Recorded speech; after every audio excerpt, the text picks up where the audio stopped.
Fala pessoal, tudo bem com vocês? Pessoal, eu já estou ensinando vocês a como estar salvando os contatos no chip, né? Quando você está criando um contato aí normalmente, eu vou estar ensinando vocês a estar salvando diretamente os contatos no chip do seu celular, tá? No chip que você usa aí no seu celular. E bom pessoal, para fazer isso é bem simples. Você vai abrir aqui seu aplicativo de contatos. Aqui no seu aplicativo de contatos você vai clicar aqui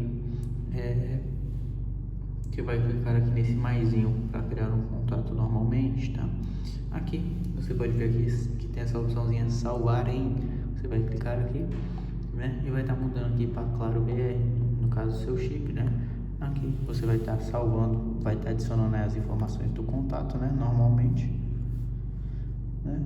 E pode adicionar o número aí, né? Como você preferir, tá? E bom pessoal, é basicamente isso, tá? Depois basta você clicar em salvar e pronto, esse contato foi salvo diretamente no seu chip, tá? Bom, espero que esse vídeo tenha ajudado, tá pessoal? Até um próximo vídeo, tchau!